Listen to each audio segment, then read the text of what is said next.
I've been a career paramedic, but this happened when I had only been one for 5 years.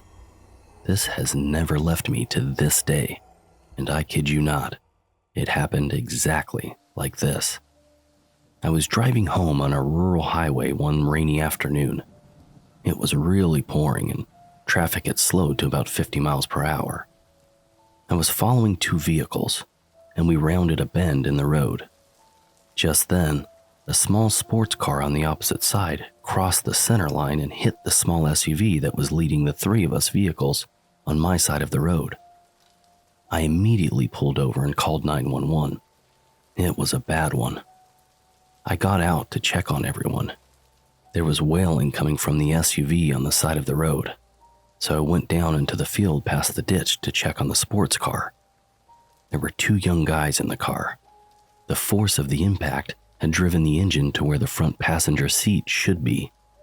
The passenger was still buckled, his crumpled hand grabbing the handle overhead, the entire section of car shoved into the back seat area.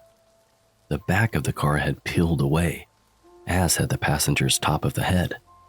His jawbone jutted out raw and jagged. He was clearly deceased, but I felt for a pulse anyway, all while listening to the gasping, ragged, dragging breaths of the driver. No pulse on the passenger. I tried to figure out how to deal with the driver, but there was nothing I could do. The car had literally wrapped around him, and it would take an extrication team time to get him out. Listening to his dying breath, I apologized out loud to him that I couldn't do more. Told him I was sorry to leave him, but others needed my help too. In my heart, I knew he'd never make it, so I went to render aid where it was needed. In triage, we call this black tagging, a patient who isn't going to survive. I did what I could for the family in the SUV. Emergency medical people and fire services got to the scene and took over. The entire family had injuries, but all survived. The mother had permanent brain damage and lost an eye. But the whole day, those 2 guys in the red sports car stayed on my mind. That night, I was home alone and getting ready for bed with just the bedside lamp on, and I heard something in the hallway. It got louder as it came closer down the dark hallway toward my open door. It sounded like continuous thumping and dragging. I absolutely froze. A broken hand curled around the frame of my doorway, and then that kid from the passenger seat was standing there, busted up just like he was in the car. He looked at me and I can still recall the exact words of what he said. "Hey, my friend wants you to know that he understands. He wants you to know he's okay. We both are. Thanks for trying." He stood there a few more seconds, just looking at me.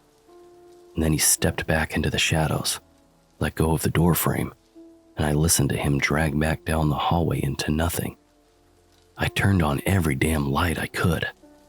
I slept with the lights on for 2 full weeks. I clipped out their death notices from the paper later that week. Turns out they were both high school seniors on their way home from a wrestling tournament. Their car hydroplaned, from what the investigation determined. I'd never have recognized the blonde-headed kid had he come to me as his healthy, unwrecked self. Freaked me the hell out that he came to me busted up. I still have the newspaper clippings. I'll never forget them, nor the ghostly visit. I've seen a lot of freaky things in my 29-year career, but nothing quite that visceral before nor since.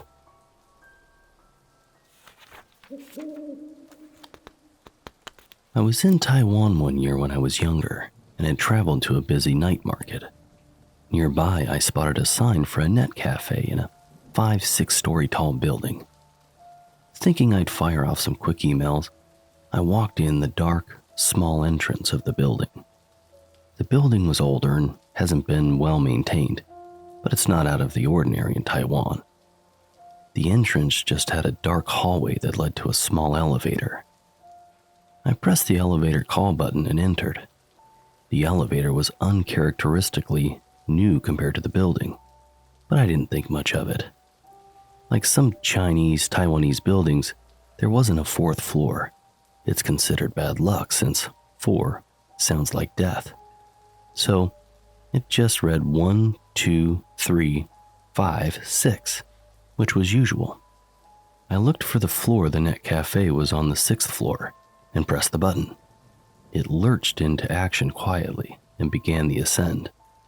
When it stopped, I figured it was my floor, so I instinctively began to step out. Right before stepping out, however, the sight outside the elevator stopped me. It was pitch dark, only lit by the light in the elevator. It looked like it hadn't been occupied for decades, with some random pieces of furniture covered with white cloth or similar. It was a small building, so each floor were single occupancy, so I could see pretty much the entire floor from the elevator. Thinking I must have gotten the wrong floor, I checked the light that indicates which floor you're on. Strangely, there was nothing.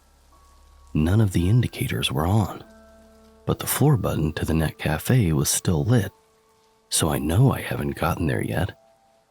All this happened within a couple of seconds. That's when I noticed a figure moving in the distance of the floor. It was not very visible, but I could make out what looked like a person dressed in some kind of gown, moving slowly towards the elevator where I was. I was thoroughly creeped out, so I started pressing the closed door button. As soon as I pressed it, the elevator light flickered off, and it was pitch dark. I was this close to pissing my pants. The lights flickered back on under a second, and the door closed. The elevator jolted back to life. A few moments later, it opened again to the net cafe. I was beyond relieved at this point.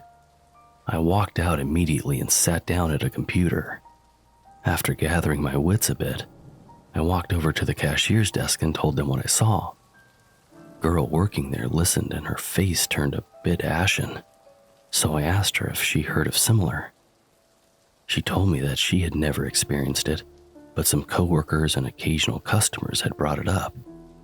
Basically, the building had 6 floors, and the 4th floor had a history.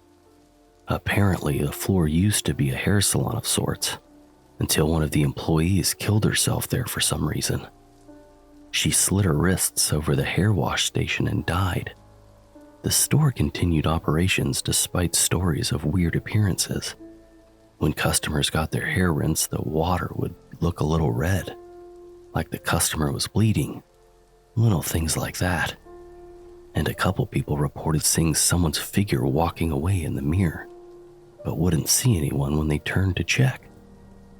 Naturally, the business closed down a few months later. The building owner tried to re-rent the place out, but never had any luck. Most businesses were quite superstitious, and no one wanted to rent the 4th floor after someone had died in it, even at a very cheap price. Finally, after dropping the price to nearly nothing, a stationery supply store wanted to rent. During the renovations of the floor, however, several accidents would happen. Tools would end up in strange places. A mirror from the previous business shattered when no one was near it. And finally, a worker had his hand jammed between the elevator doors when it closed on him unexpectedly. The workers refused to continue working, and finally, the business left and the building owner finally gave up and shut down the floor. He then had the elevator company come in to replace the panel so that the elevator could not go to the 4th floor. Let me repeat that. The elevator was programmed to never go to the 4th floor. It didn't even have a button for the 4th floor. But for some reason, sometimes when people took the elevator, it would go to the 4th floor and the doors would open, and some, like myself, would see a figure walking around in the dark. About 30 years ago, my wife and I saved up enough money to put down the minimum on our first house. It was in an okay, but not great neighborhood, and it was built in 1910. Since we didn't have enough money or stuff to warrant a legit moving company, I gathered several friends to help us move. As we were hauling stuff into the house, my next-door neighbor came over and introduced himself to me. His name was Scott. Scott was really friendly and even brought over a plate of cookies to welcome us to the neighborhood. After several minutes of chatting, Scott said something that made me question if I heard him right. Me and the other neighbors were really surprised this house sold, given the incident. I first clarified with him that I heard him correctly. I did. After an awkward silence, I asked him, "What incident?" He was at first surprised at my lack of knowledge, and then apologetic for bringing it up. "Please," I said again, "what incident?" He went on to tell me that the former owner was an old woman who was bound and gagged, and then her whole house was robbed. Since we bought it from her kids, we had no idea that this had happened. We knew that the neighborhood wasn't wonderful, but that seemed extreme. On our first night there, a strange thing happened. Just after 10 p.m., the phone rang, but when I answered, no one was on the other end. On the second night, at about the same time, it rang again. And again, no one was there. And the third night, and the fourth night. I then called the operator. This was when landlines and operators were a thing, and asked her to see who was calling me just after 10 every night. She said no one. The next day, I found my next door neighbor working in his garden and asked him to explain, in detail, the break-in. When he got to the part that all of this happened while the previous house owner, the old lady, was watching the evening news just after 10 p.m., I couldn't help but shudder. I told my wife, and being the more level-headed one, she thought it was just a weird coincidence. The call came every night that we lived there. It became a bit of a joke for the two of us. "We can't go to sleep yet, the phone's about to ring." And sure enough, it did, like clockwork. 4 years later, our little boy had just turned 3. One day, my wife had asked him to go play in the basement while she cooked dinner. He told her, "That lady doesn't want me down there." He was happy and matter-of-fact when he said it, but my wife and I both looked at each other in horror. He was sometimes hard to understand, so we asked him to repeat what he just said, trying our best to not show any emotion. He said exactly the same thing. "The lady doesn't want me down there." He never again went down in the basement, and we never asked him to. Further, we put the house on the market the next month.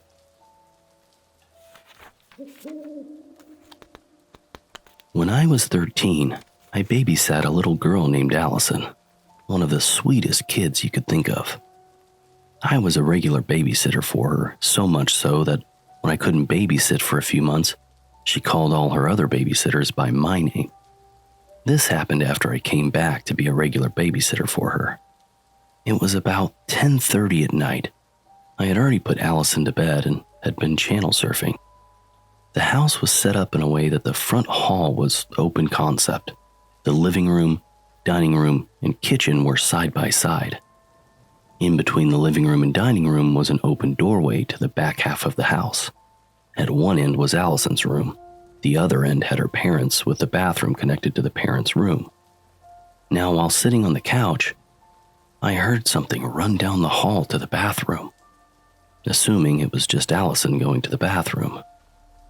Few minutes went by and I heard the feet heading back down the hall. I turned to tell her to go back and make sure she flushed, as I hadn't heard it, but I only saw the tips of black hair that had run past the open doorway. Here's the problem. Allison is blonde. I quickly jumped up and rushed to Allison's bedroom, throwing open the door. Her nightlight was bright enough to make her out as she sat up and looked at me, rubbing her eyes in confusion. I asked her if she'd gone to the bathroom. When she shook her head, I scanned her room, checking under her bed and a quick peek in her closet. I didn't see anything, and I just told Allison I was double-checking for monsters. I tucked Allison back in, saying goodnight. As I headed out of her room again, leaving it slightly open, I began to walk away but stopped when I heard Allison speak. thinking she was going to ask me something. I turned to listen only to hear, "You should have said something. Don't scare her. I really like her." I didn't say anything to the mom about this and continued to babysit Allison until they moved away. I always made an effort after that to include the being. If Allison was drawing, an extra spot was set up. It seemed to make Allison happy, and nothing ever startled me again.